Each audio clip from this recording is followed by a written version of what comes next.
आपने किया है उसके बारे में थोड़ा आपका एक्सपीरियंस। ट्रेलर कैसा लगा आपको? ट्रेलर तो बहुत बढ़िया लगा, मजा।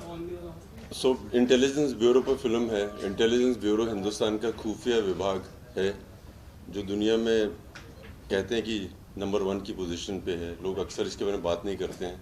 हमने हिंदुस्तान में आज तक फिल्म बनाई नहीं है इंटेलिजेंस ब्यूरो के ऊपर।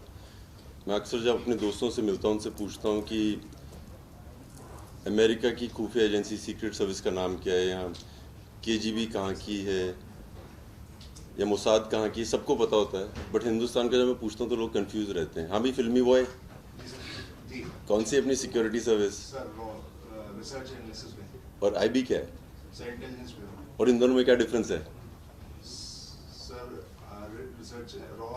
पता सबको है बट थोड़ी कंफ्यूजन रहती है। आप क्या बोल रहे हैं? इंटरनल और एक्सटर्नल। वेरी गुड, चलो अपने जर्नलिस्ट तो हैं। सही। सो कंफ्यूजन तो रहती है लोगों में। सो आई थिंक फॉर क्लैरिटी एक फिल्म बनना ज़रूरी थी। 50 साल पहले इंसिडेंट हुआ था, आज तक इसकी बात हुई नहीं थी, परमिशंस नहीं थी। सो फाइनली जब हमें परमिशंस मिली तो व्हाई नॉट इंटेलिजेंस ब्यूरो की फिल्म बनाई जाए। सर, क्या कुछ स्पेशल प्रिपरेशंस आपने किया इस कैरेक्टर? आपने क्या किया सुबह उठ के स्पेशल प्रिपरेशन, ये बताओ पहले आप। सर, हम तो तैयार हुए आपसे मिलने के लिए। मैं फिल्म पहली बार कर रहा हूँ जो एक ट्रू लाइफ इंसिडेंट पे बेस्ड है। सो आई थिंक रिसर्च बहुत ज़रूरी थी। आज तक मैंने जैसे कमांडो या जंगली सीरीज़ की हैं, हकीकत पे नहीं थी। सो इतने पहलू हमने देखे। हमने जो अपोजिशन है, दूसरा भाग है इस फिल्म का, जो दूसरी कंट्री है उनका पॉइंट ऑफ व्यू भी लिया एंड फिर उसके बाद पूरी कहानी जोड़ के एक फिल्म बनाई है। सर सभी का काम होता है, बहुत टफ होता है इनपुट निकालना, कैसे कैसे अलग अलग शक्लों में जाकर कहीं से भी निकालते हैं, तो उस तरीके से आपको कोई ट्रेनिंग लेनी पड़ी? हर काम मुश्किल होता है, पहले तो मैं ये बता दूं आपको।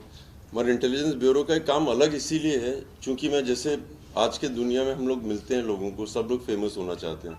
हर आदमी को एक तस्वीर चाहिए, अपने बारे में बात करवाना चाहते हैं। हमारी जो खुफिया विभाग होता है ये अलग हैं, अजूबे हैं ये लोग। क्योंकि ये लोग कभी वो चाहते भी नहीं कि लोग उनके बारे में बात करें, उनकी जिक्र करें। वो देश के लिए कई चीज़ें कर देते हैं, लोगों के लिए कई चीज़ें कर देते हैं, उनके परिवार वालों तक को नहीं पता होता है। इनफैक्ट मैं भी किसी से बात कर रहा था कि खुफिया विभाग इतना एडवांस होता है कि जब हम लोग कई बार रोड पे होते हैं, गाड़ियों में होते हैं, सो कई लोग कई चीज़ें मांगने आते हैं। हो सकता है कि खुफिया विभाग का एक आदमी उसमें भी हो भी सकता है क्योंकि उनके सब कुछ होता है, गाड़ी के अंदर देख सकते हैं क्या हो रहा है क्या नहीं हो रहा है। सो इस तरह के लोग होते हैं। मेरे फादर आर्मी में थे, सो किस्मत अच्छी थी उनकी वजह से मैं कई लोगों को मिला हूँ, कई लोगों से बातें हुई हैं। सो एक अलग पहलू है इंसानियत का इन लोगों में। जी। The 71 war, this is based on that. That was the last war, India and Pakistan. So what was like the main thing which came out of it, the peace accord? One of the most important things which we don't talk about, like you just said that in the 1971 war India fought Pakistan, but it's not mentioned really that China was quite involved in it and they were supporting Pakistan. Hindustan पे 2 देश attack कर रहे थे और east Pakistan और waste Pakistan हमने 13 दिन में डिफीट किया है दूसरे देश को।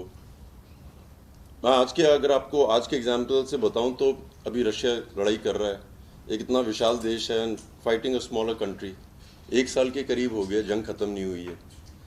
मगर हम लोगों ने ईस्ट और वेस्ट पाकिस्तान, एक कंट्री को 2 हिस्सों में डिवाइड कर दिया था in just a matter of 13 days. उसका श्रेय कई लोगों को जाता है, उनमें से इंटेलिजेंस ब्यूरो टॉप पे रहता है। यस।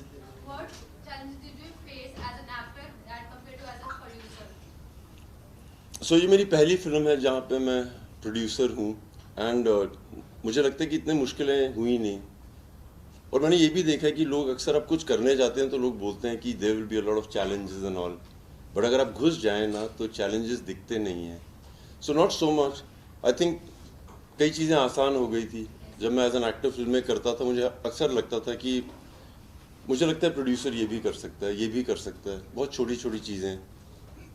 उदाहरण के लिए जब मैं एज एन एक्टर शूटिंग में होता था, सो जब हम शूट पे जाते हैं तो जब खाने का टाइम होता है, सो एक डायरेक्टर होता है, एक एक्टर होता है, एक लीडिंग लेडी होती है, कैमरामैन होता है, इनका एक टेबल होता है। फिर बाकी टेक्नीशियंस का अलग होता है, बाकियों का अलग होता है। मुझे लगता था हम लोग शूटिंग में तो साथ में काम करते हैं, खाना अलग क्यों खाते हैं।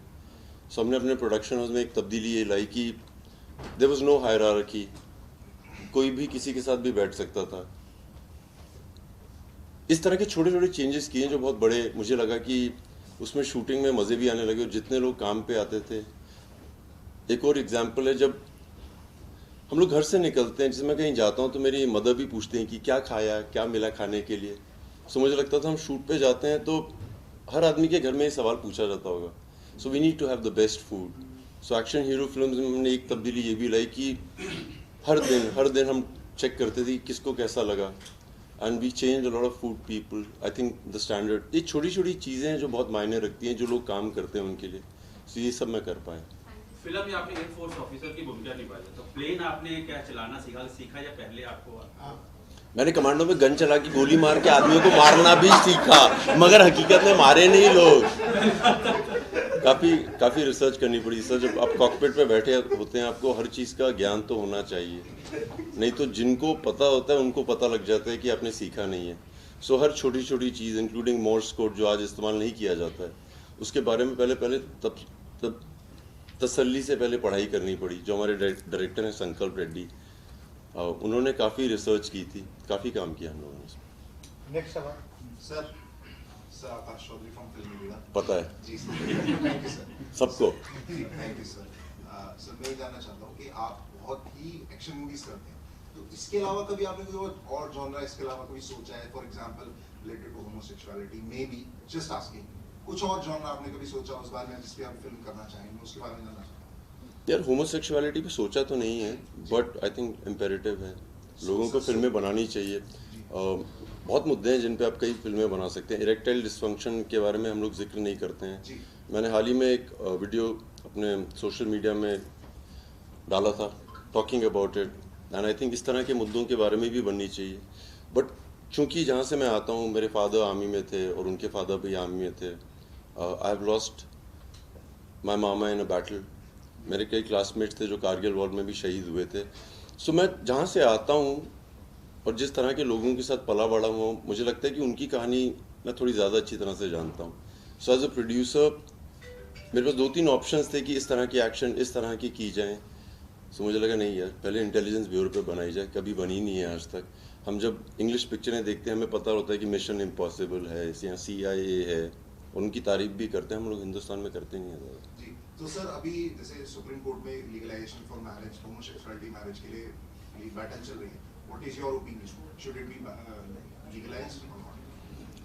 देखो हमारे ओपिनियन सबके अलग अलग होते हैं, but I think freedom of any form is necessary. अगर हम बात करते हैं डेमोक्रेसी और हम बात करते हैं freedom of expression thought, then everything should be a part of it. Thank you so much sir. आप सहमत हैं कि नहीं?